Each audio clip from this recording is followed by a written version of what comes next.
ondik gi kidienje mopogore opogore. To sani en ng'anyo mosebedo ka dhi nyime kendo ok gisebedo ka gidok kata ka gin e klas. Jumbe ohewo adek. Chal mar wach en mane? Mwalimu Peter Orero, jaod bura kendo ibet e komiti no mano mar weche mag somo e od bura. En ang'o matimore? Bende usebedo gi twak ewi ng'anyo mar jopuonj JSS gi? To bende wadhi neno ka nyithindo mantiere JSS, mago mantiere grade mar 7, grade mar 8, ng'eni grade mar 9 chomo ka to somo ni pod ochung' ka. Skunde ma private ma hapo nono dhi mbele kod somo, ukete kama chal nade? Erokamano ahinya Cleophas. An gi kuyo ahinya nikech mokwongo an japuonj kendo apuonjo higni mang'eny kapok nawuok mondo koro adonji ni mondo wati gi jopiny. To kendo kadhi e od bura tabede e komiti mar somo, to wach mosebedo katimore sani en wach, ok en wach awacha nikech onge piny manyalo bedo ka education, wach mar somo ok ong'i maber. Kane CBC ni chakore, nwaketo weche, noluongwa kaka jotend sikunde, mwawacho weche madwaro notimre CBC ni. To sirkal mokalo ne dwaro ni CBC ni oketie high school, iluongo ni obed domicile high school. To ka sirkal ni nodonjo, to giwacho ni nyaka tere primary. To gimomiyo ni tere high school, nikech nyithindo CBC ni owinjo puonje gi jok mong'eyo subjects ma gipuonjogo. To ka koro notere primary, iyudo ni jok mane obedo trend kaka P1 ka ok nyal puonjo grade 7, grade 8 to gi grade 9. Omiyo nochuno sirkal ni mondo ndik jopuonj e gimiluongo ni interns gi. To mokwongo kapok ne gindiko interns gi, akia ni ng'ama advise sirkal, nikech mokwongo mano iluongo ni ok ondik gi e chik makare, tiende ni en illegal. Onge japuonj mosetiegore e Kenya ka modhi e college, obed P1, obed diploma, obed university, kosetieko ok nyal luonge ni intern. En ng'ama osetieko mo graduate mo miye certificate. Interns chalo jok mapok otieko. To jopuonj ka dhi e gimoro iluongo ni teaching practice. Ka gisea teaching practice to gibedo jopuonj makare. Omiyo ka noter jogi kaka interns, ichulo ng'ama otieko university 25,000 to jo primary 15,000. Omiyo jopuonj ne ok nyal konyore. To bende ka gidhi e primary kacha, junior secondary, JSS, iketo gi moko puonjo nyaka subjects 8. To in e university ka to keti ni puonjo subjects 2 kende. Onge kaka ng'ama otimo history gi English dhi puonjo kwano gi chemistry. Ing'eny samoro ang'iyo buge, an gi nyake grade 8, ang'iyo buge tayudo ni gitimo gimoro ni periodic table mar jo form 2. To kada jopuonj mapuonjo gigo ema kia ni ok winj tiend periodic table no. Tiende ni ne ok gidhi e college mondo gipuonj nyithindogo. Emomiyo ng'anyo nowuok kuom jogo. Machakre tam ni jo JSS go pok opuonjo. Omiyo kaka committee mar education, wasebedo piny ok dichiel kata diriyo, mondo wami wachni waseluongo nyaka jo TSC ma TSC obiro. Nyoro nyocha ni neno ka chairman mar education odhi o present mokwongo jogi nondiko jopuonj 26,000 kaka interns. Magi o joma nodhi e strike gi. Sani kendo gidwa ni gindiki 20,000 kaka interns. Ma budget ne giseketo mar ndiko jopuonj gi. To ne wawacho ni jopuonj 26,000 ka mano ndiki kaka interns. Pesa mane wa approve budget 8.3 million. Ne wawacho ni mondo ndiki go jopuonj go chakre Julai. Onge gimoro ni rito go next year mondo jopuonj mang'anyo gi odoge class. 8.3 million ni TSC no sekelo, ne wakoni wakete budget mondo ndigo jogi in Julai. Kendo nwachako wawacho ni waketo bilion 13 mondo gitim go CBA second phase mondo kik wabed gi shida kuom jopuonj. Wachako wawacho ni mondo jopuonj bende bedo promoted. Lakini gima thago waka en ni sirkal pok obedo piny gi TSC mondo ging'e ni ang'o mowinjo watim ei primary ka sani wan gi jopuonj about 60% mag jo primary go mose improve mobedo graduates moko nigi PhD. An gi classic examples. Ang'e jopuonj primary man gi PhD gipuonjo nyaka class 6 ikonegi ni ok ginyal puonjo JSSS to ka gik godhiambo to dhi Nairobi University opuonjo teachers maduogo puonjo jo secondary nikech already en gi PhD. Owinjo wang'e ni to jomose upgrade kik wang'e ni ne gin gi ABA ne gidonjo nang'o ne giyudo C- sama P1 makoro tiyo timo diploma ne makoro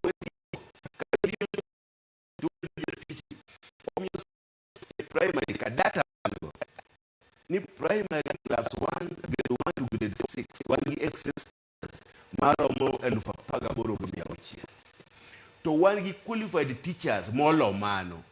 Koro suggestion mowinjo watim ni qualified teachers me primary gi ma grade 1 to grade 6 owinjo TSC okaw moter odhi opuonjo jo JSS mondo giba bridge gap nikech sani gima timore ni kata jo primary gi ok wanyal recruit nikech gin excess to gin excess to JSS to onge jopuonj.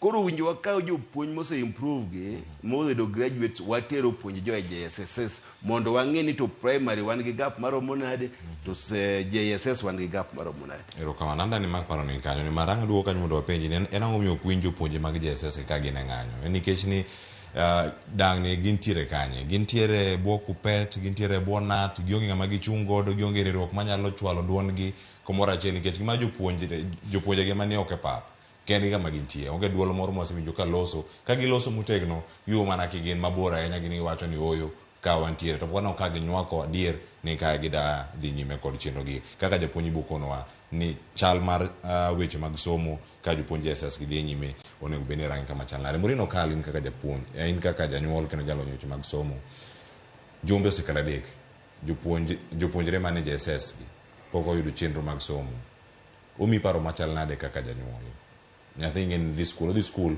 to genga puonje koso gintiere dala misena misero Mr. Cleophas ginenda kaka janyuol kendo kaka jalony mar somo nyalo bedo na maber kata osebedo na maber ni jopuonje gi nyocho dhi ng'anyo. Ing'e ni japuonj no kodhi mane ng'anyo nikech pesa ne ok ne chop kare lakini ne giwuok kaka sauti manyiso nyaka jonyuol oko ka ni neuru school ok dhi maber wapuonjo to wamiyo nyithiu rodil ne giwacho kendgi iwinjo kama mheshimiwa bendo confirm ni ipuonjo nyaka gik ma in iwuon okumi teko mar mondo mi idhi puonjo gik ma hata uelewi ichuni godo. Koro yudo ka sirikal ne timo tim mar kojol gitek jonyuol for a ride ukaw jopuonje ok uchulgi japuonj ma qualified ok ichule and at the same time iketho nyathi Kenya nikech abo wacho ni ma en nyathi mar Kenya nikech sirikal ema nigi responsibility mar neno ni nyathi ni entiere kacha cha tipuonje gik mane kare tiyudo ka tugo nitie kae ma actually afadhali to bede ot omiyo jopuonje gi notimo maber mondo mi ne giwuog oko gigo koko kechino ka koro koko no nyuolo ber committee mar education parliamentary committee mar education no bet piny mowacho ni koro kama wachopeni gini nyaka koro wang'iye maber. Koro an ka gidwaro na jopuonji gi kino osetimo maber maybe for now giket mana kwe matin nikech no ka promise osemigi ni by July when we start the next financial year to koro gibedo aso isiro ng'anyo mag jopuonj asiro ne gitimo maber kabisa Cleo nikech ne wadhi marach nyithindwa ne dhi hinyore kabisa to bedo ni giwuok oko magi ng'anyo magi go kokone omiyo koro no ka Mr. Rogiri no wacho ni gini koro nyaka wa address koro change no is very good. Koro penjo machielo ma antiere godo madalgom penjo mheshimiwa en ni iwacho ni e school jopuonje are also in excess mapoko bedo kata promoted which we also know but jogie osewuok mowacho ng'iuru status marwa mondo mi uchenjnwa terms of service ma wantiere godo e skul ka. Then already wantiere gi jopuonje kacha mano train ma pok obedo promoted ma bende kan nyalo konyo e puonjo jo JSS to already interns gi bende nitiere kae. Another question is, these people should be such employment ni first. Tiyudo ni according to Public Service Commission kata ma committees they are advertised to give positions are now vacant. Koro kendingi ni teachers biro already wajupunje ma according to promoted. Man these interns madwaro gifu ne igol ni dan som. Wantire gi bende off. So there's going to be a very serious competition and confusion in Yeka. Maybe just 1 minute. Ni MPs e bathegi kocha to give dish out employment letters mag permanent and pensionable to other teachers. Koro there's a lot of confusion Kenya kai mheshimiwa. Wakwayo ni mondo iketunwa ler e wechegi. Nikech sama japuonjwa to janyuol bende dwaro ni mondo japuonj winj maber eka nyathi bende welfare mari obed maber. Mheshimiwa Peter Rawinjo manango yudo thuolo mar duoke ni en adier ni gipogo otese mag tich kata tich gipogo e tok tent ne jopuonj mamoko wacho ni mayudo PNP permanent and pensionable en adier koso oyo baka ni to nango seduoko piny mondo sani to ni itayo chenro mag nyithindo gino bende gin school ni machiegni kod sikunde moko ma bende gintie nyithindo yodake moko bende yoro ka dhi sikunde moko omi paro machal nade kineno ka nyathi ma yoro nyithindo ma irito yoro no dhi osom kata dhi sikul kama gichope to chenro malongo mar somo ok dhi nyime gima nitie kama jopuonje gi ywak maduong' ahinya en indiko wa kaka interns to intern ni chiko kopuodhe onge japuonj monego bed iluongo ni intern iwacho ni intern mosebedo are higa mokalo dhi rito nyaka higa manyien Januari higa mar 2025 mondo mi omigi otesegi ma confirm gi e tich mongirore kata yono mar permanent. Bendo mi chir kaka jal mosebedo ka siro jopuonjregi kaka janyuol kaka jalony bende sekta ni mar somo ka ng'anyo ma kama pod dhi nyaka sani jombero wacho mara mwe. Erokamano Kilifas. Gima nyalo wacho e sekta mar somo en ni wan gi problem en tabu maduong' mok wanyal tieko. Tabu ni ok okel gi jopuonj, tabu ni ok okel gi jonyuol, tabu ni ok okel gi nyithindo masomo, tabu ni okel gi sirikal. Sirikal mokelo tabu ni ministry adwa pogora e paro matin. Minister machung' ne weche mag somo onego bed ng'ama understand kendo nigi lony e weche mag somo. King'iyo ka ok waduoge wach ng'anyo to gi mar jopuonj mag JSS. Nyoro ne wantiere gi koth mane chwe manomiyo skunde mang'eny olor. To kendo njano ka minister mar somo chung' wacho ni skul iloro sa 6 otieno ka anto nasenindo. Sechegi aran school both class from preschool to high school and gi candidates.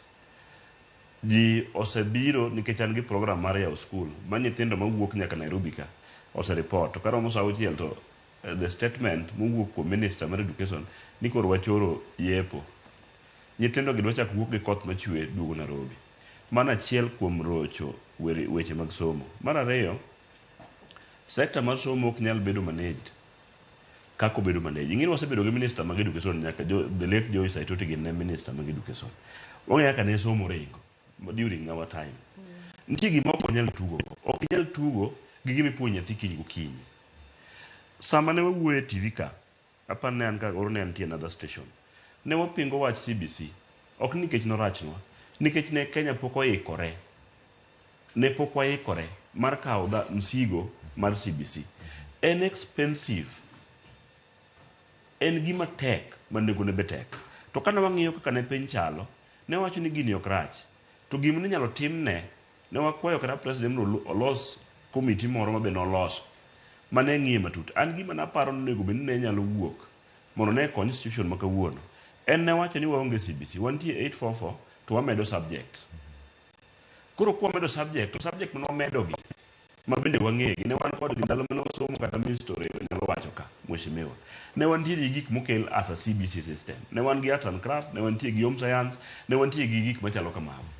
Ni medo mana subject gi to wang'iyo mwagolo ma ok wadichgo, ma ok basic, kar ne keto sirikal mondo otudre okel gima ok wanyal afford nikech gino biro gi budget. Sama nyo okele, wan gi primary schools kiwe ng'anyo mondi ma pod onge gi class mar this junior secondary, to skunde gi to nitie gi nyithindo kaka class achiel opog gi board, oket nyithindo moriwore, nitie joma nie JSS to gi joma nitie sijui whatever primary. So sector mar education itugo gi sirikal mar Kenya kendo gore piny. Ka nying'iyo ker ochung' owacho ni koro skul yawo chieng' ma kama, minister be wacho different thing. An gima nyalo kwayo ni jopuonjwa to dhi mbele gi ng'anyo, kendo aparo ni kik gichunge kata mana piny kiny kata the following day. Nyaka the parliamentary committee ma ochung' ne education ma koro wan gi mheshimiwa ka chandre ma gini kete budget makadhe ma wang'eno ndik jopuonje di kaka wawuoyo sare ni, sama wuoyo TV ka ndi japuonj ng'amwa e skul moseluongi dhi somo course mar puonj. Seche modhi somo course mar puonj odonjo dwe mar 9, to wan gi ng'ama nose graduate ma pok onwang'o tich, to wan gi ng'ama nose ka oketi ni pod ipimo ne no chal ni en intern, to already nigi certificate mo qualify ye puonjo. Omiyo jopuonjo mabecho mane wang'eyo nikech nyaka ne okel this junior secondary system, wantiere gi ji mang'eny mosenwang'o tich oko mar country ka gidhi puonj nyithindo ma ok mekwa. Koro an awacho ni kapok wadhi mabor e gini, onego wa reverse system mar education. President owinjwa kata kako winj dholuo wanyalo reyo machalani nikech wasedonjo wane e CBC kama wuoye ni nitie jogo mosetimo penj ma osetieke e skul kata jogo ma isiro mantie e skunde mopogore opogore, nitie jogo mantie grade iwinjo kanyo mheshimiwa wacho ni en gi ng'al mantie kanyo grade mar 8 kata en CBC mosedonjo kendo nitiego gima temo wacho about the reverse en ni wa change minister mar education. What is that system? Mano the local system mara ka wase change minister mar education, just give me time to explain what I think. Ka wase change minister mar education, waketo ng'ama nyalo rito migawo no, mantie gi understanding mar ng'ama piny mogik e ng'ama nitie malo mogik. Gimiya kelo mano nitie. To minister nyalo bedo piny gi jotelo mar jopuonj. To wang'iyo kuonde maricho mane nitie korka employment. Kech gima duong' ka en employment and paying these people money. Kato waketo gi in system, kato wang'iyo ni bentie funding ma wantiere go, ma ka waketo in place, wantie ka gi migawo 3 Cleopas ma nyaka wang'i. Wan gi migawo mar agriculture, ma koro no ka chando wasani, iwacho ni chiemo be samoro nyalo bedo ne tin e skul. Wantie gi migawo mar thieth, ma bende ka nyathi tuo to ok nyal timo ang'owa, ok onyal bedo e klas mosomo. Kato wan gi migawo mar education, migawo 3 gi emorito telo mar piny owacho maka. Ka ok wang'iyo ni to who is the minister mar health, who is the minister mar education, and who is the minister mar agriculture, kata wawuok ka in the next 100 years, to gima di change onge. Koro gima onego watim number 1, system mar CBC osedonjo. Jopuonjo ywak ne mondo ndik gi mheshimiwa wacho ni gidhi work on that one. But ki wang'iye changes nito ng'ama nyalo speak the voice of the people, manyalo wacho ni sikul wabro yawo tarik makama to kolor sa okolor skul sa uchielo tieno ka parent machandore osekawo nyathi from Mombasa to Migori, ido koro chako bedo stranded gi nyathini koth bete mang'owa bende chwe. Wamany ng'ama understand parent, wamany ng'ama understand welfare mar nyathi, wachak wamany ng'ama understand welfare mar japuonj. Then sector bro bedo maber. Ok inyal manage kata mana station mo ntie kawuono ni ka ok understand intie ka Cleopas because ma gima ni some school. Ok inyal kawa ikete e komi kanyo, ok inyal succeed. Wamany ng'ama timo gini na proper way. Ero kama na inyani utono garilero makare. Mwalimu Peter Orero, penjo mamorino penjo mokwongo ang'e duoki mano mara debed ni mane chal mar wach jopuonjo moko nitiere mane loso Kapsabet e county ma Nandi odiochieng' manyoro, kendo gima ne gilero ne giwacho kanyo ni olos sekta masomo ondik gi e yo mongirore, kendo jod bura kik dhi nyime kod chenro magi mag pogo otese mag ndiko ji tich. En ga dier ni miyo ga jod bura bende otese ka wuok TSC koso magi nyabedo mana weche mantie wiye ka. To kimedo mano weche mag NAT KUPPET kod unions mamoko mag jopuonj da ok waneno ka giwuok oko ahinya mar konyo nikech thoth jok manie oko kata mang'anyo gi gin jok meko kowuok e sikul, gin jok mayudo ni o graduate igni 3 mokalo, igni 4 mokalo, igni 5 mokalo, nitie jok mosebedo industry mar somo ni kuom thuolo moro malach ahinya. Dakwane ka unions giwuok oko sani mar siro. Aparo ni iwuoyo maber nikech ywaruok osebedo e kind NAT gi KUPPET. NAT neno ni jogi ni e primary. Koro gidhi ka TSC ni mondo ket jogi obed e union gi. To KUPPET kaka kawuono ng'en gin gi National Delegates Conference Nairobi ka, ma mano be ang'e wach achiel kuom ma gidhi wacho. Gin bende gidwaro ni jo JSS gi no train kaka high school teachers. Koro gin be gidwa ni jogi obed kodgi kaka jokanyo no mar union margi. To jogi bende neno ni gin yorgi kaka JSS, gin bende gidwa mana fomo, gidwa chako union margi kaka gin. To be onge ng'ama otamo gi chako union margi. An be ne an a unionist. Kane an it puonj, wane joma nochako KUPPET. An ayie ni gichaka union margi ka gidwaro. Nyaka chieng' moro wabed gi clear guidelines. Ni gin jo high secondary koso gin primary. To ma ibi miwa gi chike bende kaka jo TSC o register gi. Makoro gibro neno ni jogi winjo join KUPPET koso winjo gi join NAT. Onge tamo ng'ato chako union. Union en voluntary kendo winjo wayie ne jogo ka gidwa chako union gidhi mana mbele gi union. Ta adwa wacho ni wan kaka jok mane education committee ber jowa ma wan gi education committee nikech ng'enywa wan educationists kendo wawinjo gima timore education. Emomiyo ne wawacho kaka jo education ni jopuonj mapuonjo JSS gi nyaka ndik gi on permanent basis. Kora adwa duoko nyamino ni kose ndik gi on permanent basis, it is okay promotion. Mano koro kane ochamo 25,000 koro dhi chamo basic mare ma 36,650 kama. Kati chaki miye house allowance mabedhire between 9,600 to 16,000. Luwore gi kama ng'ato puonje, kama ng'ato nitie. To medical moro ma bende nitie ma imiyo jopuonjgi ma nyaka sani be pok obiro. Iwacho no ber to pok obiro nyaka kawuono jopuonj rite. An kana japuonj ne ok atiyo kata kod odiochieng' achiel nikech kidhi tidwa koni ni riti itim confirmation seche 5 tichiegni tho. Omiyo ma be iwacho ni jopuonj go koro dhi yudo medical cover to gi traveling allowance gi gik machalo kamano. Omiyo jok ma nie intern sani kodhi ondik gi dwe mar 7 koro gidhi bedo jok ma P&P salary gidhi medore to gi benefits moko be gidhi yudo. To wach mwa wacho ni jomoko nigi higher grades to gipuonjo class 1 to 6 ka. Joka ka bedo deployed gionge gi monetary implication. Tiene ni ok dhi mer gi omuom ahinya nikech pod gin mana kama ginitiere cha. En mana deployment. Koro ma a short term measure mowinjo government team mondo nyithindo ka kik bed maonge jopuonje iye kacha. Mheshimiwa, kan tiere thuolo mag jopuonj mondo mi ondiki to TSC bende poko iwacho ni oroga kwayo mondo mi orangi nikech wacho ni sani nitie jok mano graduate 2020 osedo tich ja 2015 podi dibeni ntiere ga kweda ka mane penjo mane Mourinho kal bende temo mane makora adwa dhie chiwo go ngi mamite mitieko go mane mamiyo adona tieko wachre no ok adwa mokwongo kaka ineno gigo e TV une mugologi wan be kaka wanene TV nikech apani jogo mane sirkal mar Kenya Kwanza gi ema samoro wat nitie kaka giwuoyo tinduso negi matin to gidhigo gimiyo ji. To wan jok manie opposition kaka wan kama mondo wang'we kaka gwen wawinjo bana kaka gweno winja ora. Wan barupe go kwane to kopo ni gintie to gin mag jo sirkal gin mag ng'e kaka giyudogi kaka gindiko go jogo gin mag nyalo duoko penjono.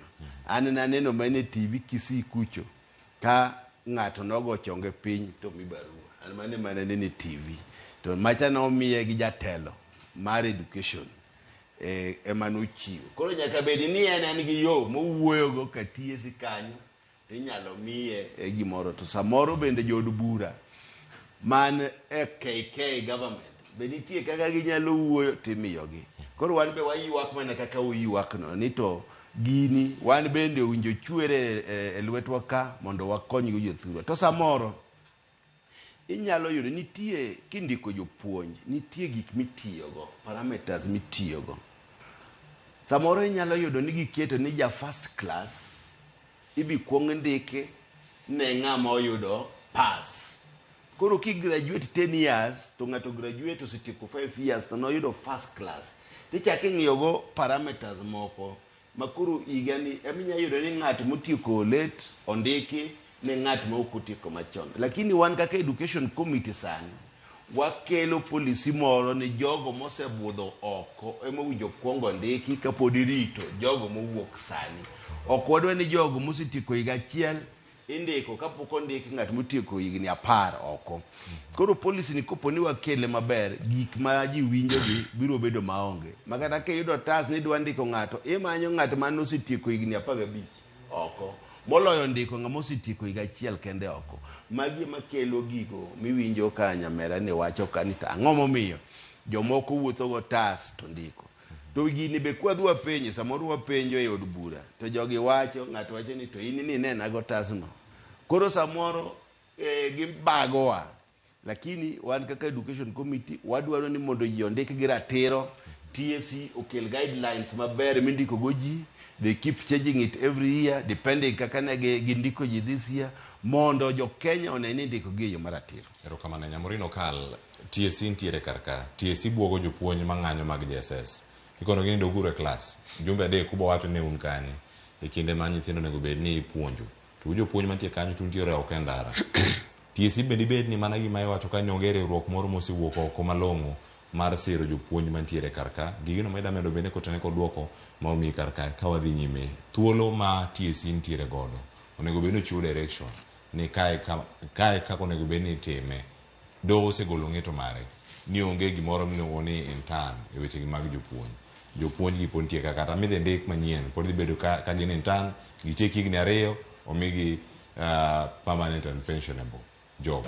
Koro komigi orak machalo kama, keto gi kama chal nade. Ng'ama onego bed ni ndiki king'anyo to osewuok kanyo ka kwedi kendo sei ka wacho ni oyo en ataro mar chik. Pod anyalo wacho kendo ni mae wach ma very complicated. Nikech ing'eyo ni nitiere employer ka employer nitiere ga gi code of conduct ma employees meke onego bed ni luwo. Koro sama indiko show cause letter ne japuonj to court bende kochacha wacho ni employment ni no mokwongo mani miyeno en illegal. Koro ing'eni ok ing'eyo ni to ere kaka chik mane makoro idhi kawo, nikech chik onego bed mana ni kawo ka already in contract mantiere kind employer gi employee ne en gima nobedo protected gi terms and conditions mag employment mari. Koro kanye mamiyudo ka tich bedo matek Mr. Cleophas, ma ok ang'eyo ni jopuonj gi kisama koro nyisgi ni gi show cause gimomiyo disciplinary action should not be taken against them. Ok ang'eyo ni TSC dhi yiengo gima chalo kama kanye. Ting'eni kendo gima chanda gi TSC kata mamiyo TSC baga. TSC ng'eni en one of the independent commissions ma commission emane o create e Kenya ka. But gimomiyo gimiyo Ministry of Education teko mang'eny ahinya mar mondo odonjre kata mana gi employment mar gi jopuonje dhiera. Koro mae gima kelo tabu Mr. Cleophas, ma kaka koro neno committee mar education odonjore wachni, aparo ni one of these many of these things dhi chako bedo streamlined mondo ieleweke. To gini pod chako duka kendo ir Mr. Orero. Apenjo ni sawa sani koro usewacho ni by end of this financial year ukawo jopuonje gi. Are you going to declare these positions vacant? Because as far as we are concerned, jopuonje gi were being called as interns. Koro matiende ni these positions are going to be competitive again. Okang'eyo ni policy mane ma idhi ti godo so that they get absorbed. Nikech ka dwarona kata ka akwayona en ni kaka ne gintie no tiloso policies to gin giduto te gi the entry into those positions. But are you going to throw these positions back, these opportunities back to the whole nation so that any other teacher can apply? Because it is only going to be for jopuonjegi kendgi. Apani mano to winja duoka sani nikech mano alawo dhoga. Jok mosendiki kaka intern go iloko gi aloka ni gibedo P&P. Onge position mabedo vacant. Gin magin osendiki cha gine makoro gine position magi. Onge competition again michaki kelo. Nikech nosendiki gi. Gima koro dhi medore ni terms maggi ema koro dhi improve gi dhi bedo permanent. Gi salary dhi improve to gi gik mamoko. En mani koro nuwachak wa approve ni jo sirkal ochak TSC ochak ondik ji maromo 20,000. 20,000 gi pod dhi ndiki kaka intern. To kano kel gigo e budget mokwongo nokel gi e BPS kato nochak okel gi e budget estimates. Ne ok wanyal golo gi kaka intern nikech kata court TSC nodhi e court moketo stay ni wach mar intern cha pod dhi mbele. Omiyo wan kaka jood bura ok wanyalo wacho ni gino en illegal nikech pod oket stay e high court. Nyaka chieng' moro gino rum, ko rumo to wabro neno kaka wabro deal gi pesa mane wase allocate ni mondo ndik go ji 20,000 gi mondo ndik go jok manyien. Omiyo sani kaka wan education committee nwaneno ni proposal mane owuok ka TSC no wadhi go mbele kuwarito wach court. Ka court to se determine bang'e to wabro neno ni to pesa mane wa allocate ni gidhi appropriate nade. Emomiyo ok nwanyal golo budget mag interns mag 20,000. To be kondik ji 26,000 ma interns mane nitie sani gi. Kondik gi in July. Bidhi miyo jomoko ka hope ni kare wan bende inyalo dhi medwa o inyalo dhi ndikwa kaka permanent. To be aneno ka chairman mar budget ema bwana Didi Nyoro nokone jo TSC ni mondo gichiwa ni to ji 46,000 ma intern gi tiene ni 26 manondiki ka ochako mede 20,000 bidhi ndigi 46,000 budget gi mar ndiko gi as P&P enadi apani gitemo ng'iyo ni kopo kata kanyalo to kata jok mwaluongo ni intern gi kidhi ndiki to ndiki ndike kaka P&P nikech mano bende nowacho kanyo weche mag budget ko wacho ni wang'e chuth ni omenda di madwaro mag ndiko jopuonj gi mage madwaro mag weche mag chiemo mondo giwacho ni onge supplementary budget moro amora madhi bedo kar kae mawacho ni sani gida make kendo giring mana kode kaka en no mondo mi otieke kode chuth ong'e omenda di duto madhi bedo kar kae. Newton kaka iletwa kendo ang'eyo kapok akaw ywa mokwongo kar kae jopuonj gin jok manyadak gi threats abela mawinjo kawuok kuom TSC dogure tich kokudok giwuok dhi winji ka depo ni gintiere gi union motegno bende de gichopo kama gichopo ma TSC winjo ka inyalo wache ni ero badhogi ne jopuonj mang'anyo. Let me waduoki chien ka Kibaki okaw sirikal to state mar somo ne rach jopuonj ne ng'anyo ma samoro 3 weeks pok jidhi school kata 1 month. Ka Kibaki nokawo loch to nokelo free primary education. School ochak gerge kanyo mochopo kama koro nochope ni. Wantiere gi institutions ma ok onego bed threatened. Education, health, agriculture. Mana wacho ka. Because sami it threaten japuonj nopuonjo nyathi ng'ato e class, you are killing the nation. Gima dwarore ka en proper understanding ni wanyalo bedo gi different opinion, wanyalo bedo gi paro mopogore e gima timore to kwa luongore kaka jotelo mar piny mochung' ne sectors ma koro nigi problem to wanyalo biro gi come out with a solution, wanyalo biro gi paro ma ji owinjore go. Sama jo TSC threaten jopuonj ni wanyalo riembo to king'iyo jopuonj mosebedo trend in Kenya ka mantiere oko gin ji 300,000 gi wiye madhi 400,000 king'iyo mosendiki are less than 200,000 gi wiye, which means ni nitie ji 100,000 mantie oko magombo tich to mosenwang'o mathin gi be bedo threaten ni gin koro inyalo golgi kapo ni giketo their demand. Onge kama inyalo tiyo ne sirikal moro amora mar piny moro amora ka ok in gadier ni tiyo as a permanent and pensionable person, ni tiyo under Mr. Orero wacho ni utiyo under ng'owa under intern. I'm running an institution, anti institution ariyo maran, hospital, mine health, gi school, my education. ambe samoro nyalo bedo gi chandruok ma samoro salary dhi delay ne jopuonjga mapuonjoga e private kata daktechega. Gima sebedo katimo nikech ane makoro an TSC margi to be ande an mane moech mar osuptanda cha en naluongo the two parties together to akonogi ni sani gima timore ka wadhi delay kapok wachulo msara, koro kik iwe puonjo nyathi skul nikech pok atimo ang'o pok achuli. Mano understanding mantie between employer to gi an employee. Gima onego bed ni the TSC timo sani en mutual understanding and agreement ni jopuonj mane nitiere JSS wabeduru piny kaka ukech japuonj ni be parent. Sirikal ne ok obedo gi ma. And again, let me tell you ni ka itimo management mar an institution, nitiere gik mochuno ni nyaka itim, gima ok ochuno ni nyaka itim. Nitie priorities. Kenya ka gima hinyowa mago kantini piny ka ok awuondo wang' mweche miorero ni ok wamiyo sectors monego mi priorities. Wakawo gik moko mar not priority wamiyo priority, to gima is priority wamayo priority. Kora nakwayo ni kapok gino dhi mabor, mheshimiwa mantiere e committee mar education, ang'eyo your strength e weche mag somo, kech kuna mane ya kibiro ka an maybe kitieko siasa kune ma samoro nyalo chaki doke. Kaka in achiel kuom jok molony e weche mag somo kendo osebedo japuonj for all the years, chornwa gini e committee kacha.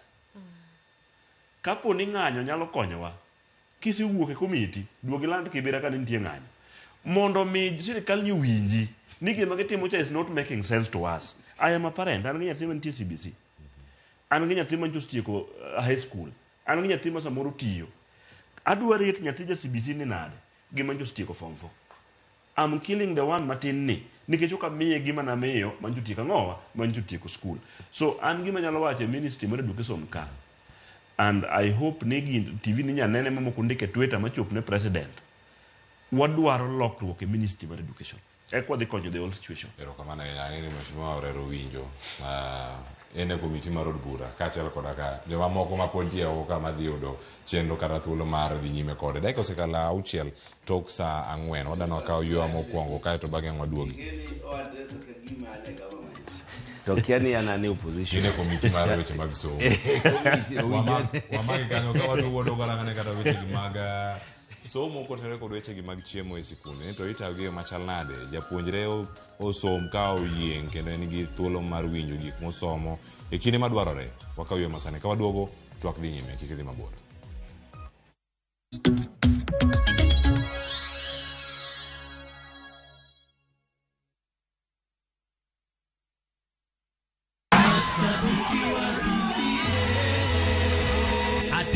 Attention, Jaluo maja Kisungu wacho ni class is permanent. Kendo nyadhi en kitwa manie rembwa osebedo gi nyapar kod abich mar nyadhi e thum mar rumba mosekelo klas mamalo ne BB Band mar Johnny Junior. Asante mashabiki wetu Yeso tarika boro dwe mara ucheli ganiendi yore teko wuok Ugenya si ai pacho nyaka Mombasa na Mchumbi ochomo Carnival Grounds Nairobi tir Kisumu Mombasa Nairobi City Mobimba ochakore saa 10 kod 2 mamidhiambo nyaka che Ramogi FM Ramogi TV kachiel koda BB Band makore kanyakla kendo keloni Nyadhi Festival live. Mwana mboka Johnny Junior dhi muchungulu kanyo gi nyadhi ma Jaluo malo kanyakla kodo pija Emma Jalamo. Otiko en mana siling 2,000 regular VIP 5,000 to nyadhi ma Jaluo en mana 10k pocket change. Julendo mag Ramogi TV Ramogi FM kachiel koda Royal Media Family Temideo biro kanyo gi nyadhi mapek. Nyadhi Festival. Don't just come, attend in style.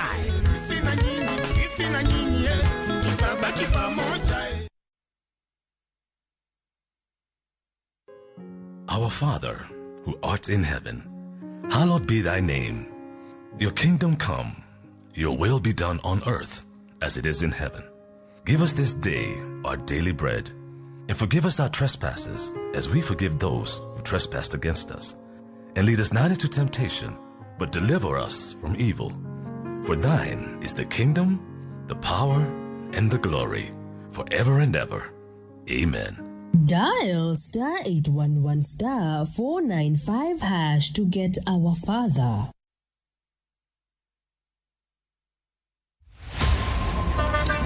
Baya tuanze kulipa kadi sasa, na kadi ni cashless. Umesema tunaweka pale? Yako ile namba. Mimi niko na cash. Nisaidie hiyo do na namba yako ya simu. Na kusort. Kain jawuoth mar matatu e safar machiegni kata mabor. Non kendo yang ni chulo fare mari kokalo e yor mbui. Non ane ka yudo risit mari e simbi. Kama sira ujuki kendo idwaro ni uchuli gi kambi mar okumba. Risit mari kata digital receipt e neno mari ma ibiro golo. Ka in wuon matatu dwarore kokalo kuom okumba mari mondo ibed gi yore mag chudo kokalo e lony manyasani. Mondo matatu mari oyud okumba. Mambo ni digital. Tudri gi jal ma uso okumba mondo ing'e mathoth.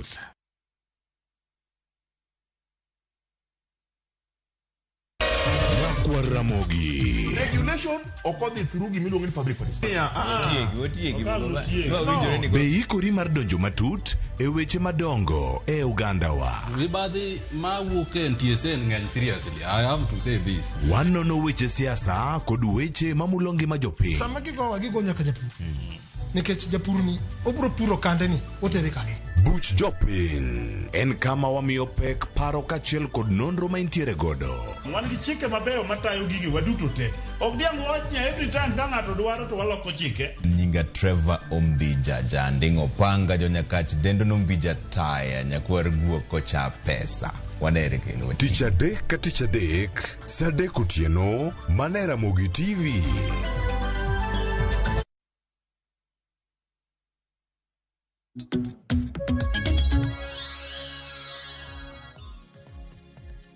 Nyakora mag jo machiegni kendo chenro mar mbako romo asiduogo ka wadhi nyime kod chenro wamedo kod gik matimore konde mopogore opogore to sani yan adhi e kaunti ma Migori chal mag weche mag somo chal nade Jojo mantiere kar kanyo dani mondo miwa paro mag jopiny kachiel kod gigo mabende opangno kanyo achiel kachiel e kaunti ma Migori. Jojo ma oyawre kendo machiegni e studio ka waranga ne chal mar somo ng'anyo mopogore opogore mantiere kar ka mag jopuonje SS achiedh nade kod dangni e sekta mar somo ochal nade e kaunti ma Migori.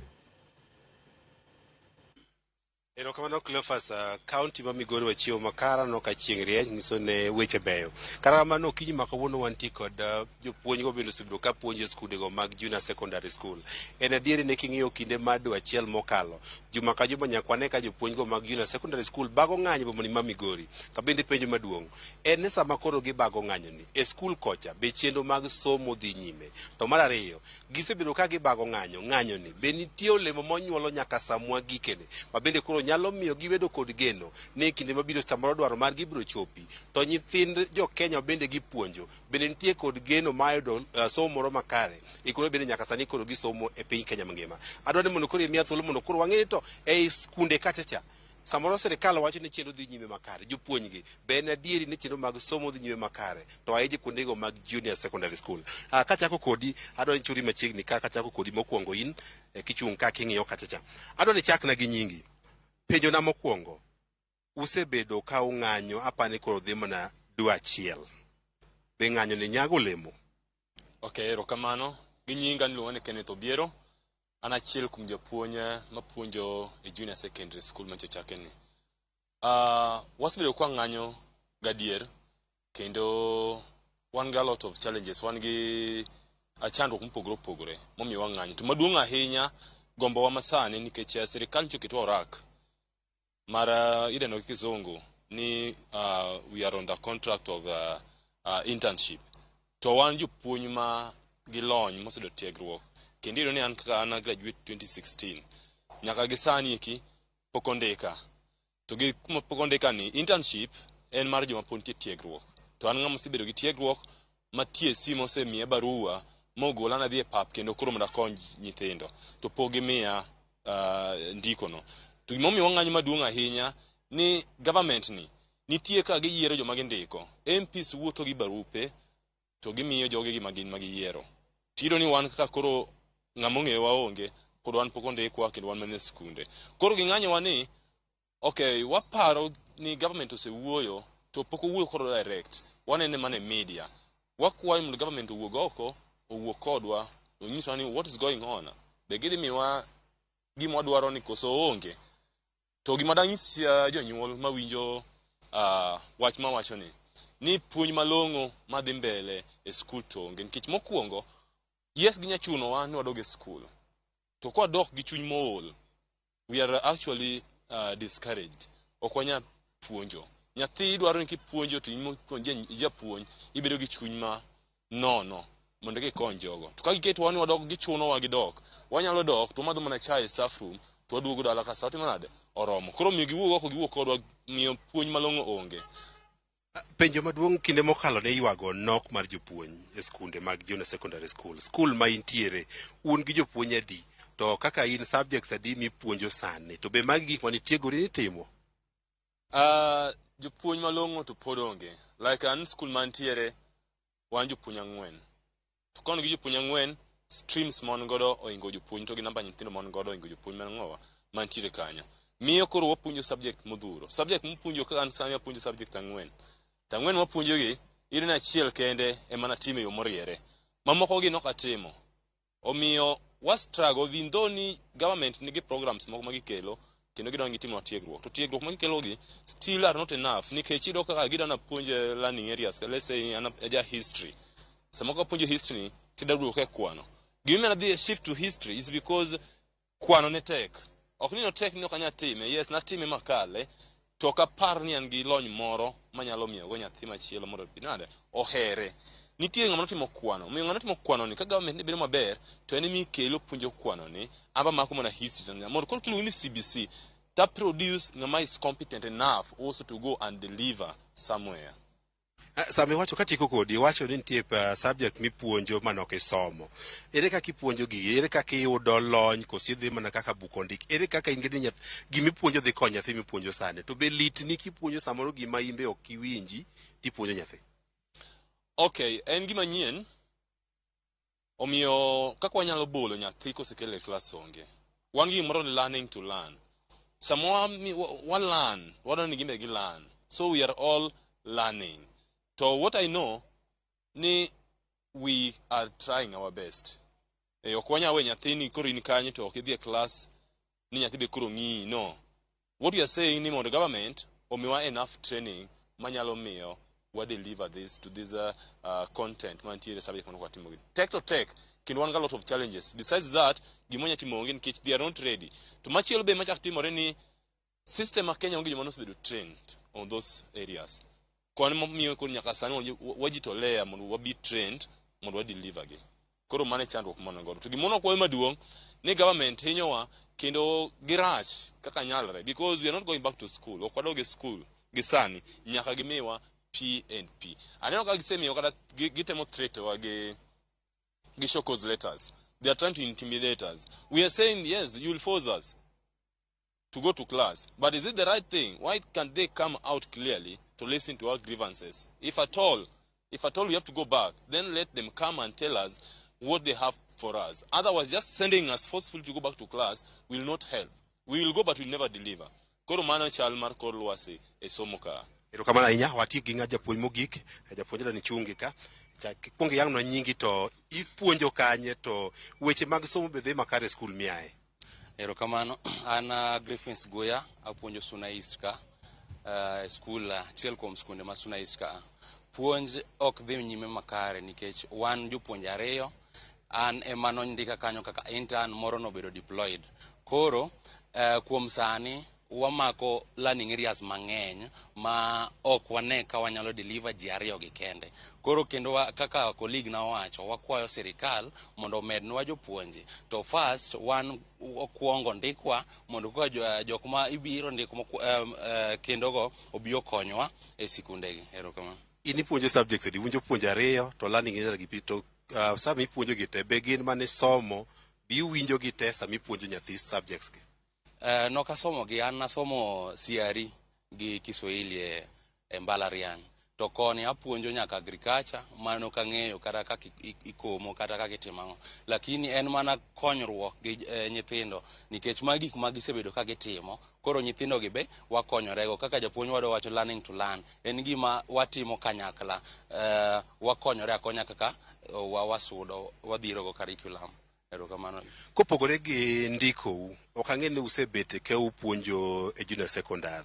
Be uneno ka oseketo kenge makare mane japuonjo do tiegruok makare. Wechego mag somo be nitie laboratory be wan gi gige somo moromo ma jopuonjre makoro nie junior secondary school biro wuok oko ne gi tiegore yono makare kaka nugeno kata ka jo Kenya geno. Mano e gima thagowa kabisa e skunde ma wantiere gi. Skul mantiere onge secondary school machiegni, nikech de wawacho ni nitie secondary school machiegni to wanyalo dhi e laboratories gi to watimo kara practicals mag integrated science. To school waonge go machiegni mar secondary school manigi laboratory. E skunde wa mantiere primary schools gi onge laboratories, yani onge gimora mora ma nyakonyo somo mag CBC e skunde gi. Koro ka sirikal wacho ni junior school ni odonge primary school, to onego gimed gero laboratories gi ger kata gik manyakonyo somo ni odhi mbele or odhi nyime makare. Kati kodi practical utimo nango uonge laboratory sani ere kaka gini CBC en somo mar practical ere kaka utime un koro ka uonge gigi? En gima koro waluongo ni improvisation. Wa improvise, wanyagara nyiewo equipments to wa improvise tu kanyo. Bingeni kaka koro an nokatimo chemistry, manyiso ni anyakata gigi nyakara lepoka kuma timo gieni, lakini koro book ma wan go be konyo wa e ng'iyo ni wakawo mato waketo kama to wa mix to bedo kama, lakini pod tek kabisa. Erokamano ahinya. Kinyalo winjo in gwach moro bi watie kodi inyalo meda mapiyo piyo. Yeah, thank you Mr. George. Awacho ni challenges to dhuro. Kendo kata sani pod wan e yo ma jonyuol kik we ni koro to resume classes. Kata ma samo wuoyo ni nitie delegates meko mano waoro ni Nairobi, and they are doing what we call the mega demonstration. Sama wuoyo ni pepa matingo ni ma is a permit mar police ma de kwa sani mondo ka giyie to bed gi ng'anyo Migori kama duong on Friday. Koro men challenges to dhuro to kendo gima pod wayuago sani, our focus right now is not even the infrastructure in the school, because infrastructure like ng'iyo be pod onge. Government was not ready for this implementation of this CBC. Yuakwa maduong sani ne government wambe wa nyithi jomoko kaka nyithi jomoko be santie school nyere no wambe wanyore to wanyore marok ngi ahinya kich maybe ne kuro wanjo puonj japuonj gi nying lakini gi bonde ich nono. Kwayo maduong ahinya ne government eni mondo gimiwa PNP, they should employ us on permanent pensionable and they compensate us as court declare. Nikech court no wach maber ni internship montiere ni is illegal. Mabarua man go ni akeni nyanene maber sani owacho wadni mar dhi kwa permit mabende yuda mayo kana dhi ka police ka permit on Friday wan gi mega demonstration within our town here. Thank you. Erokamano kinyalo winjo mago mokum jopuonj mag JSS ka winjo ka gilero wuon ni onge cheno masomo malo madhi nyime skunde kuma giwuoke ka wache ka opoge kod kata gino wuon manyo mondo koro ndikgi gige mag somo malo moting'o laboratory onge ka bende gintie kod luore ka jopuonje ba gipuonjo sande ng'eny gi diek ok yud tiegruok makare poni piny owacho koro koka okang' makare mar resogi. George, agoni erokamano ahinya kuom bago twak kendo winjo ywak gi maduong' ahinya. Japuonj chemistry no okendo japuonj chemistry, japuonj SS wacho ni ko miye gi chemistry miriwo gi nyalo muochne sikunde. Ang' wapenjane kaka jopuonj gi oyie ni sikunde gi owang' nikech gigo nyalo muoch e lab samoro onge sikul. Erokamano Juma kuom bago twak kod jopuonj mawuok kanye county ma Migori. Nyakoro jongo duogo e studio kar ka ng'amany moko matimore county ma Kisumu kod counties mamoko madhi bedo kata ng'oranga ne county ma Kisii, county ma Homa Bay kama yudo thuolo mondo moranga ne chal mar wach kono bende kama mwadhi kod gi achiel kachiel. To sana duogo e studio karka ma e chal mar wach kendo Mheshimiwa Peter Orere winjo gi magi jopuonje ma bende thoth gi winjo ka udok kendo utemo rango kaka unyalo konyo gi kokale komiti maru mar od bura. Budget ka uketo tenge maromo milion 8.3 ni tundiko jopuonje gi sani e yono mongirore kata permanent. Jopuonj moko pod wuok e sikul kama tiegore. Mbalariany ka mbalariany nigi course mare mar puonj kata mar somo mano ma otimo. Education tie Kenyatta, iboyude Moi, iboyude Nairobi, University of Nairobi ka gi kuonde mamoko. Nitie nyaka moko matimo diploma e colleges moko. Kama gintiere ka, jogi ka donjo e sekta mar somo kendo gida bedo jopuonj. Gin bende ndikgi kaka interns kendo. Nikech interns mano chako higa mokalo, iwacho ni kochopo Julai nitie moko madhi yudo PNP magi, nitie moko madhi chopo nyaka higa manyien tarik mano Januari higa mar 2025. Wadhi neno crop mag interns mamoko koso mae monego bedi en mogik. Aparo ni atemo lero ni kaka education committee ne wawacho ni jo 26,000 ka okongo ndik e yo mongirore mar permanent and pensionable. To nikech kane watimo budget estimates nwayudo ka jo treasury osekelo ni TSC nyalo employ 20,000 interns.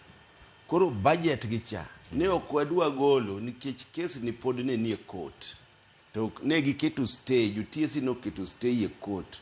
Omiyo wan kaka committee no waneno ni pesa ni wa approve to kopo ni court odhi owacho ni gino illegal, mang'e ni en illegal nikech onge japuonj ma kosetieko university to dhi bedo intern. Koro pesa mu approve ni wabro kone sirkal mondo onyis jo TSC ondik jogi on permanent and pensionable. To be na neno ka chairman mar budget osewacho ni mondo TSC omigi pesa mibiro dwar manyalo ndiko jopuonj 46,000 mapok ondik kaka interns. Tiende ni waparo ni koro kwadhi mbele ka onge japuonj mibindik kaka intern bang' jok manoselandegi. Omiyo wan kaka education committee wadwa dhi ne wase wacho ni wadhi luongo TSC, wadhi bedo kodgi, wadwa nyisogi ni jopuonj ok nyal ndika ka intern. Mano is an illegality. Onge kama ng'amusi tiegore motieko inyalo chako kawo kendo ni dhi jwa chule kaka ng'at moro mapok otieko tiegruok. Aparo ni mae mabiro bedo mogik. Ok wabi yie kendo bang' ma ni bichako kelonwa budget moro nwa kal mwadwa ndiko go interns kendo kama gisuru. Erokamano ahinya. Nitiere ote moko mantie kaka to bang' albiri morino kal. Kantiere ote adek mada kao sani maga SMS kod mano ma Facebook. Ka gintiere kar kae wacho ni iluonge ni mokwongo Peter Petro.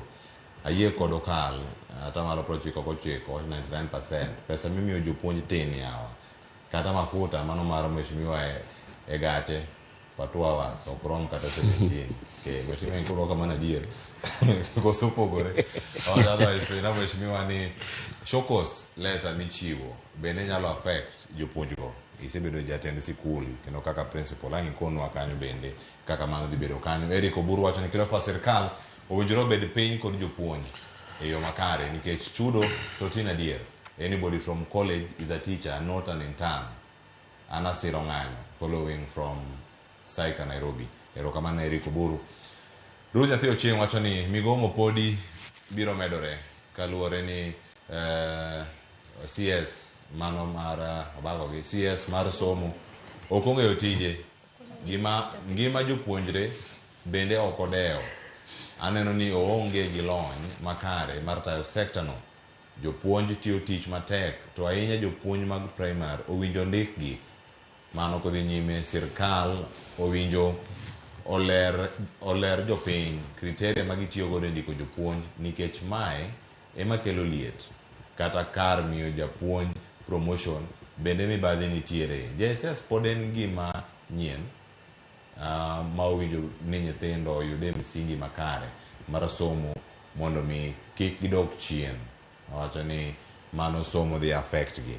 Mano ka intie kanyo wacho ni mogik bunge owinjo non mibadhi manie sekta mar somo. Mheshimiwa Orero owinjo push wachno nikech en japuonj by profession koro ong'eyo midhiero ma jopuonj kaloe. Aluo tu akano moja.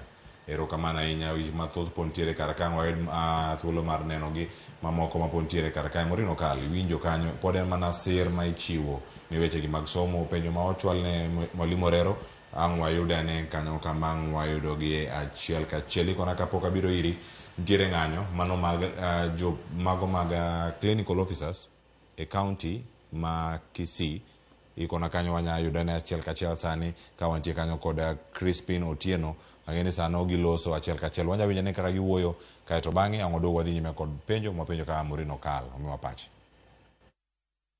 To ensure that Kenyan can get services. I think it is a long history, and it's good to say it that the union has been engaging the employer since 2017 on the CBA issue, and they have not been willing to finalize. We went to court in on strike on 2019. The court ordered us to go under conciliation. The conciliation was done, and the government did not cooperate. That is the report which is in court. In 2021, we again went on strike, and we negotiated an enhancement of the risk allowance for clinical officers from 3,000 to 15,000. That is an increasement of around 12,000. which when you do the mathematics, we only need around 900 million every year to cater for this agreement. But they have not been able to implement. Therefore, we are not asking for any extra money. We are only asking the government to meet their end of bargain so that we can go back to work.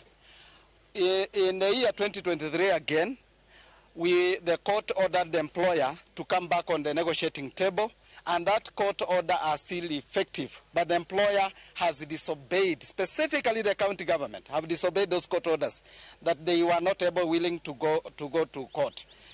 This year, yes, on 9th May, again we had a meeting. We had a court order, which has now, to the effect of this strike, has prohibited the employer from victimizing, intimidating, or harassing any clinical officer. And the further state, any disciplinary process that had been started or intended to be started that is informed by virtue of this strike. And also, this strike, the said punishment, disciplinary process is about stoppage of salary, is about show cause letters, is about transfers, which are arbitrary, is about demotion. And the court has said all those processes must be stopped. Unfortunately, you will find a county government like Kisii, which is still disobeying this court order and have not paid our members up to date. And a number of other counties like Homa Bay also, they are on this ladder. And we are saying, as clinical officers, we will not be intimidated to go back to work. We are not visitors in this country. We are here as Kenyan, exercising our constitutional right under Article 33(41) of the Constitution to ensure that Kenyan can get the services they need. And also, we are actually more of the proponent of the government to implement the promises that they give Kenyan. The Kenyan government currently, Kenya Kwanza, promised to employ 20,000 healthcare workers. It is one of our demand because most of these counties, they do not have enough staff. The Auditor General Report 2021-2022 facility, there is no level 4 that has the requisite number of healthcare workers. A majority of them, they are doing halfway because the required number is 323. A majority of them, they have not more than 117, between 117 and 130. So that is to mean we have a dire shortage, which we need them to employ. So this should not be even our agenda. It should be the agenda of the government, because in any case, they are the one who collect our taxes and they want to implement them. They want to utilize them to offer services to Kenya. The other thing that is a sticky issue, that any time we wake up and realize that we have a government that is willing to discriminate its own citizen by putting them on different discriminative terms, like the UHC, deliberately for 4 years, paying them a peanut of around 50,000, but they tax it. They tax it to where they earn around 30,000. And those who are paid 40, they tax it again, they earn around 20. So in any case, they give it on the right hand and they take it on the left side. So these people, they cannot even afford meals. They can't even afford commuting to work. They have been reduced actually to be beggars. They have every problem because in any case, they don't even have a medical cover. Whenever they are sick, and some of them have been losing, they have even taken their life by virtue of being exposed to this mental anguish. We talk about depression. Currently, those who have gone to WHO, the discussion there is about mental issues. But what is the index in Kenya? When we talk about over 2 million people having having depression, does it include healthcare workers? We believe the numbers should be high by virtue of the government exposing them. And that is why we are saying the government must be able to allocate resources to transition the UHC staff who bailed this country when we were suffering and we were being beaten by the COVID-19, and they lost life. The only benefit they can get is for them to be put on permanent and pensionable. If that doesn't happen, I don't think we have a luxury of continuing to work. We must be able to sustain our strike and ensure that the government be responsible and prioritize the issues of health, because these people are sick. how will they treat other Kenyan if they are themselves sick? So that is the issues that we are engaging in. For instance, the government have shown that they can violate any law whenever they want. We have a clear structure on how to pay interns. They decide not to pay. They come up with other formulas that are baseless in any case. And we say that if this is the kind of leadership that we have, then we have no obligation, even us as clinical officers or any Kenyan, to continue obeying any worker, because the failure of any government, the failure of any country is actually disobedience of laws and order. And if that is what shall continue to happen, I do not think that any worker should continue celebrating. We should be out and agitate for our right, because you have seen the appetite for taxation, where no one get an increment. Actually, they came up with this thing we call wage bill thing. But we know who earns a lot in this country. These are the political class. These are the leaders who now cannot even seek services in our public facility, who do not know Kenyan are suffering. These are the people who talk about wage bill, and they know they are the one who take it home. Let us put figures. For instance, a majority of the clinical officers do not even earn more than 50,000. A number of them earn 70. When it is taxed, they take around 39,000 home. So if this is the kind of taxation that we want to engage in, we can only appreciate in terms of translation to services, or even then our salary be increased to in tandem with the rate of taxation, so that we can now continue all of us saying that we are Kenyan.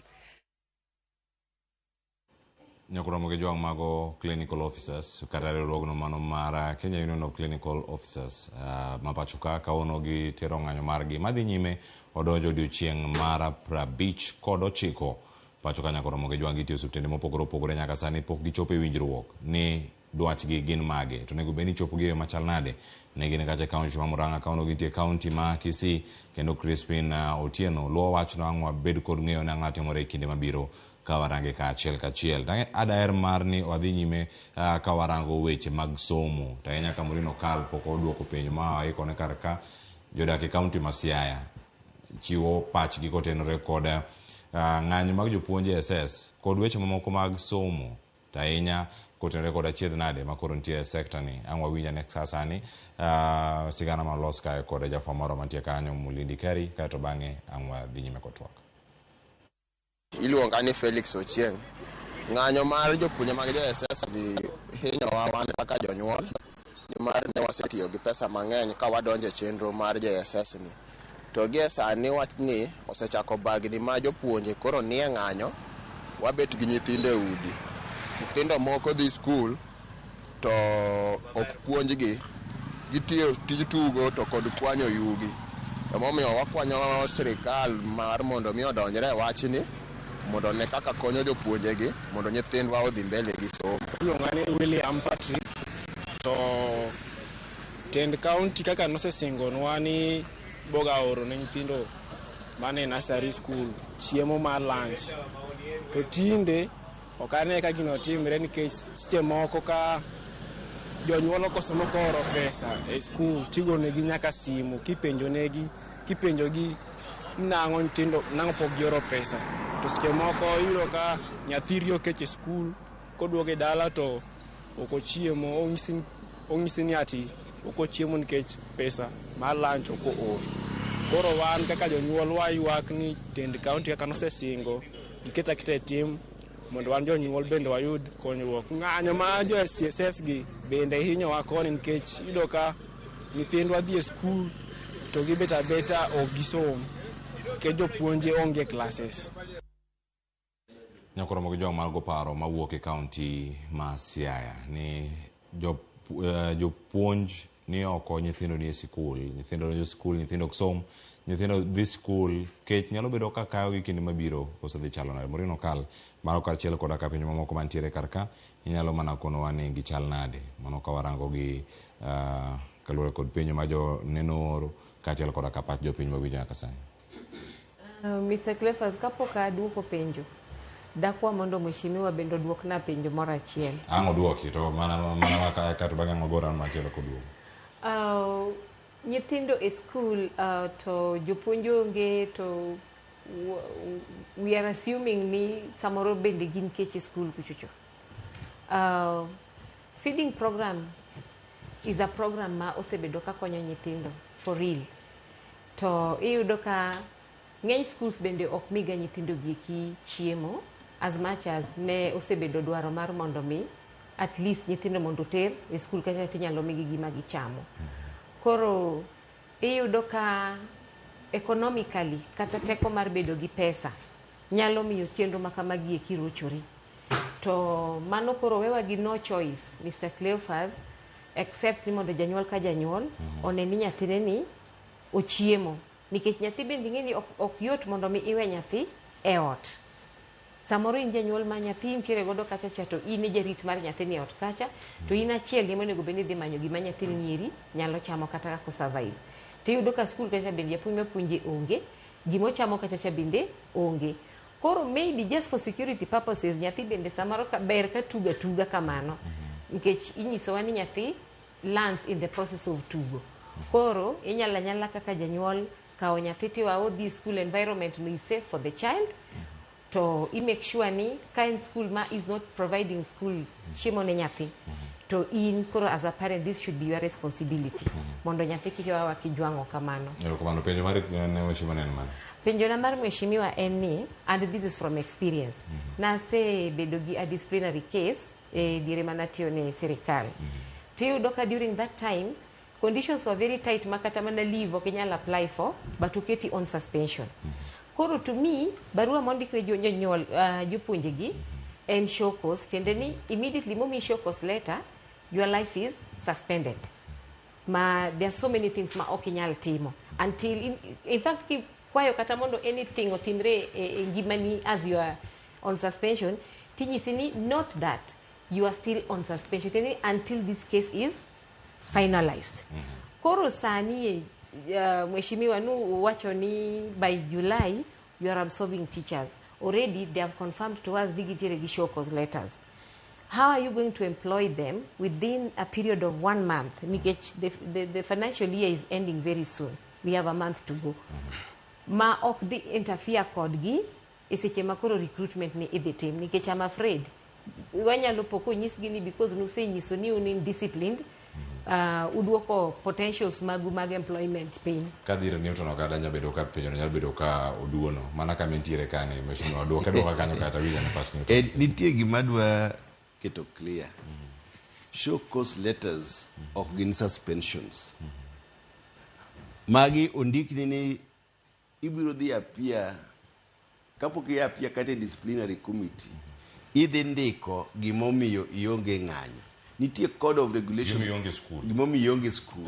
Nitie code of regulations mag TSC mawacho ni kileo ndalo 15 moluwore kionge school to nyaka ndikni barua. Samoro mi interdiction, samoro bi indiko ni show cause letter.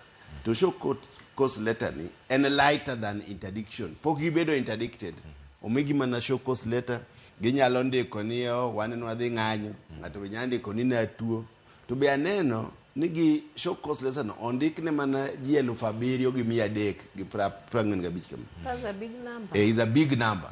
Koro ang'eyo ni ka bang court ruling kapok jogo doje classes condition achiel midhi keti ni nyaka gi withdraw show cause letters. Mago no malie matimore ga e bargaining. To kata ka ok gi withdraw show cause letters to gidhi e P&P. Tiene ni magi dhi bedo overtaken by events. Onge ng'ata ma gini dhi ketho ne ni ok dhi ndike. Jogi osendiki, wadhi confirm gi. Idhi confirm gi. Wa recommend one kaka committee, wa recommend ni mondo gibed confirmed kaka P&P. To bende kilose weche mag bargain. Bargain itime gi ng'a? Sirkal bargain gi ng'a? Bargain gi japuonj mana kata nikech ionge riwruok. Gidhi bargain gi ng'a kinde makoro chopo ka ero weche kusuke. Ing'eny sane nitie court, jogo nitie court process. Koro ruling mar court cha ema government dhi observe gima court owacho cha ema nyaka timre nikech ng'ato odhi on behalf of jo JSS gi. Gionge union. Koro court ruling ka ema gidhi tiyo go to bargain. kamano ya Newton. Yes. Anje kuom ka jonyuol ywak kagi kacha iwinjo kanyo japuonj moloso kacha kaunti ma Migori.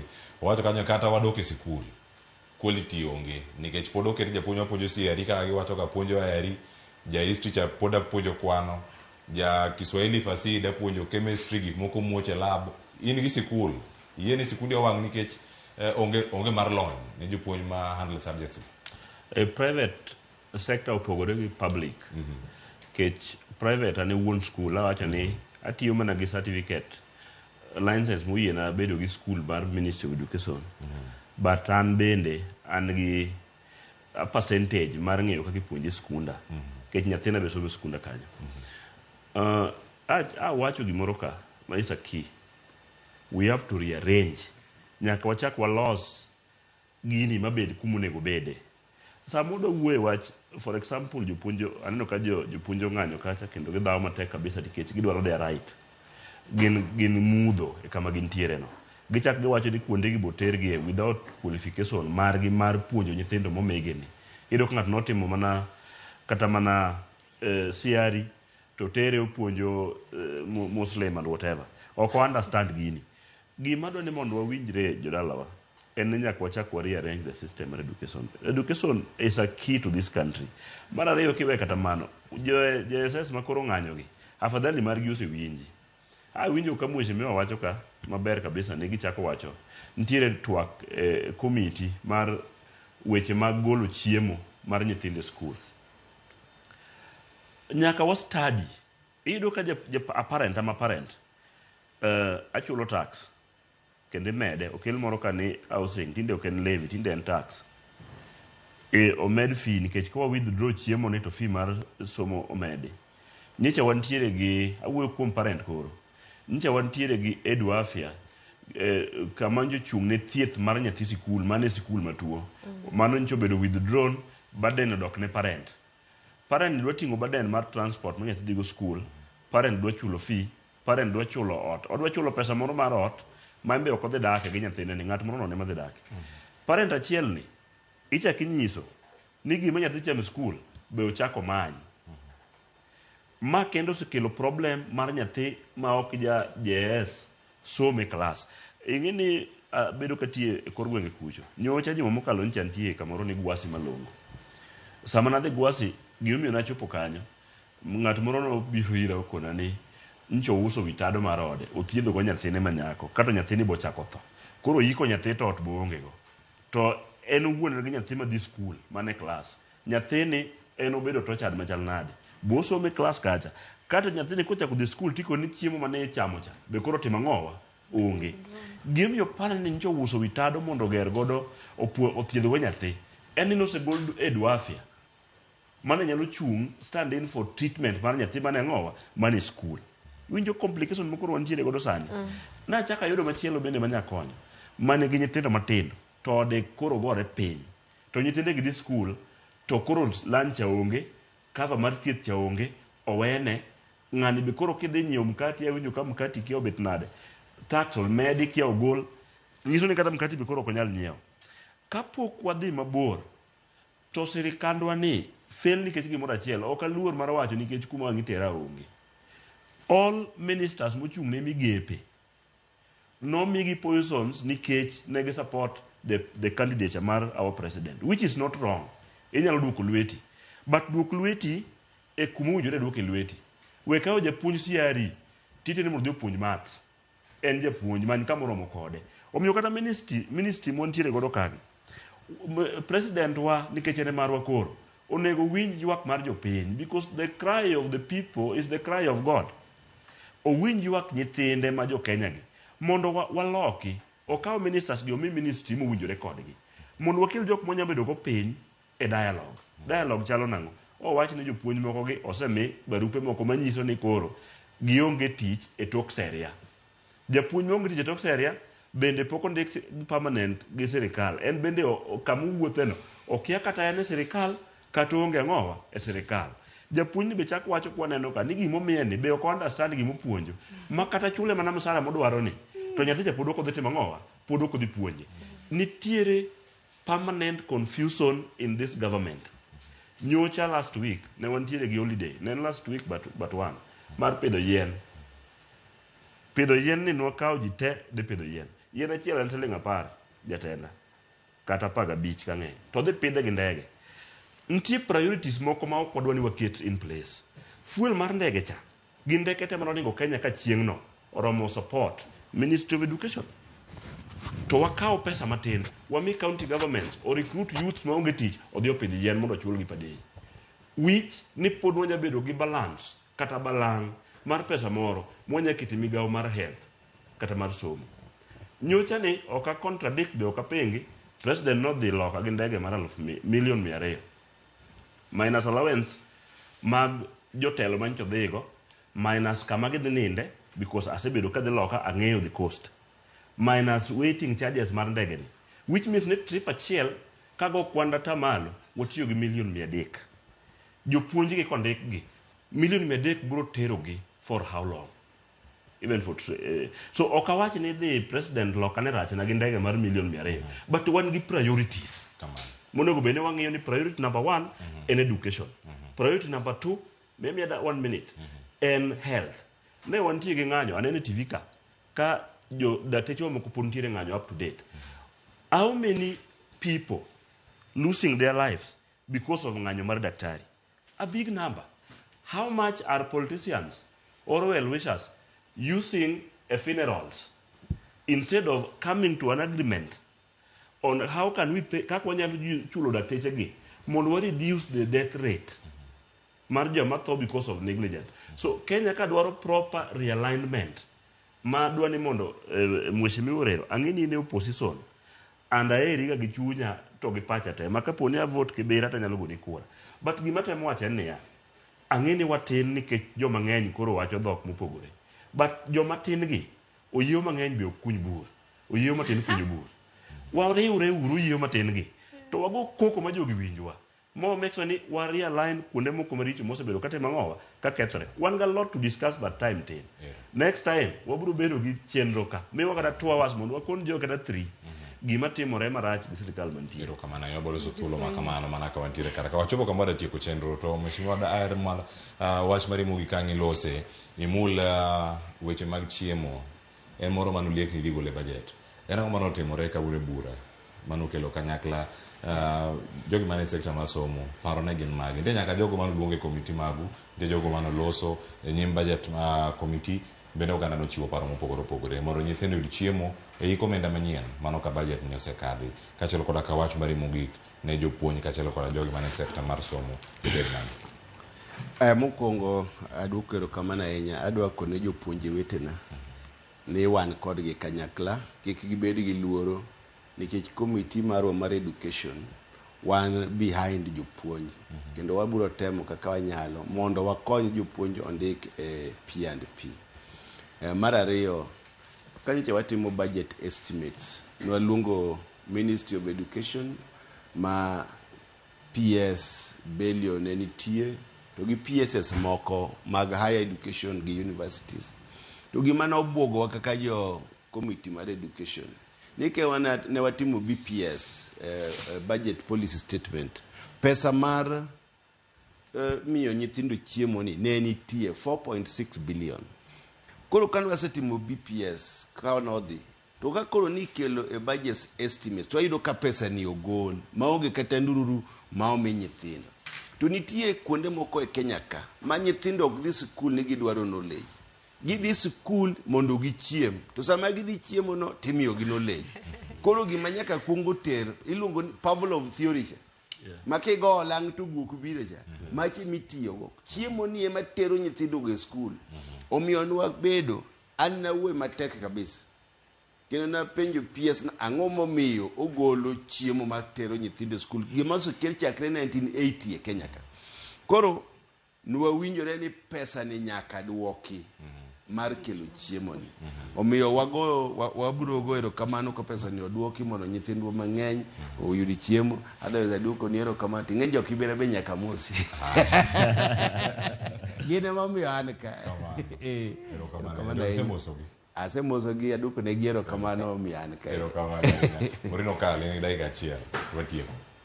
An gima dakwa jonyuol en ni Kenya to okwadwa oriambo. Kenya is doing very poorly.